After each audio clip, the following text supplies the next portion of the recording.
ng maraming panahon, ang anak ni Isaac na si Jacob, na pinangalanan ng Panginoon na Israel, ay nagpunta ng Ehipto. Ang mga Israelita na angkan ni Jacob ay naging mabilis ang pagdami sa Ehipto.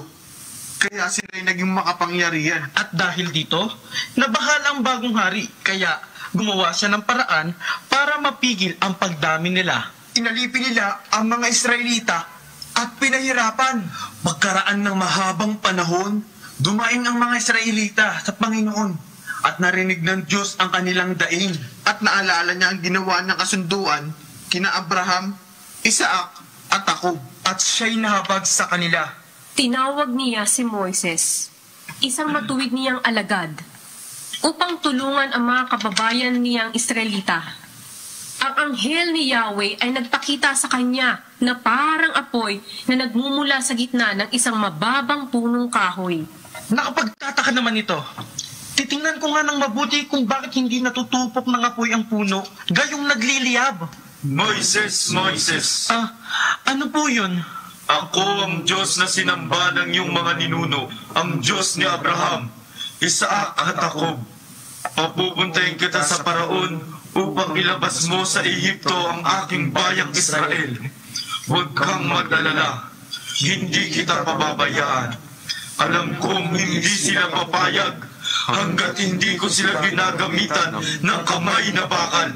Kaya't parurusahan ko ang buong Ehipto sa pamamagitan ng kababalaghan. Pagkatapos, papayagan na nila kayong umalis. Ginawa ni Moises ang lahat ng iniutos ni Yahweh. At kasama ng kanyang kapatid na si Aaron, sila ay nagpunta sa Paraon. At katulad ng sabi ng Diyos, hindi sila pinayagan ng Paraon para sambahin ang Diyos. At pinapunta ng Panginoon si Moises at Aaron sa Paraon. Pinapunta kami rito ni Yahweh, ang Diyos ng mga Hebreo, upang sabihin sa iyo na payagan mong umalis ang kanyang bayang Israel at sumamba sa kanya sa ilang. Hindi! Hindi ako makapapayag! Kung ganon, sapitin niyo ang parusa ng Panginoon, maging dugo at tubig! Dumami ang palaka! Maging tiktik ang alikabok! Mapuno ng langaw! Mamatay ang lahat ng hayop! Matatag ng pigsa!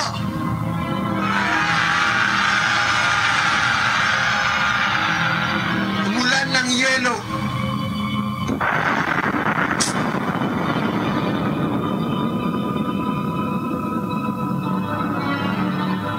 Mapuno ng balang! Mabalot ng kadiliman! Kumuha kayo ng sanga ng halamang ni Sopo, basain ito ng dugo ng tupa at ipahid sa magkabilang poste at sa itaas ng inyong pintuan. Isa man sa inyo ay wag lalabas ng bahay hanggang kinabukasan. Sa gabing iyon, lilibutin ni Yahweh ang buong Ehipto. Lahat ng bahay na makita niyang may pahid na dugo sa magkabilang poste ng itaas ng pintuan ay hindi niya hahayaang pasukin ng anghel ng kamatayan. Nang hating gabing iyon, dumaan ang anghel ng kamatayan. Namatay lahat ng panganay na lalaki sa buong Ehipto.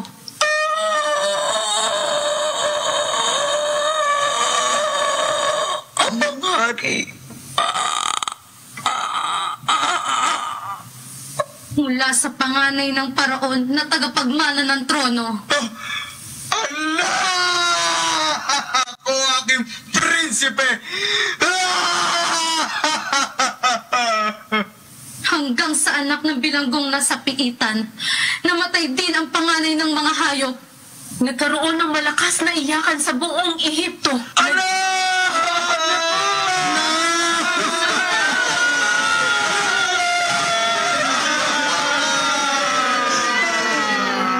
Nang gabi ring iyo'y, ipinatawag ng Paraon sina Moises at Aaron at kanyang sinabi, Sige! Umalis na kayo sa Ehipto! Lumakad na kayo at sumamba kay Yahweh! Tulad ng hinihiling ninyo! Dalinan ninyo pati ang inyong mga tupa, kambing at baka. Umalis na kayo at ipanalangin din ninyo ako. Nanirahan ang mga Israelita sa Ehipto ng 430 taon. Nang gabing iyon, sila ay iniligtas ni Yahweh at inilabas sa Ehipto. Kaya ang gabing iyon ay tinilaga nila sa pag-alaala sa pagliligtas sa kanila ni Yahweh. Ang pag-alaalang iyon ay patuloy nilang gagawin habang panahon. At kung itatanong ng inyong mga anak kung bakit ninyo ginagawa ito, sabihin ninyong, ito'y pag-alaala sa Paskwa ni Yahweh nang lampasan niya ang mga bahay ng mga Israelita at patayin ang mga panganay ng Ehiptyo.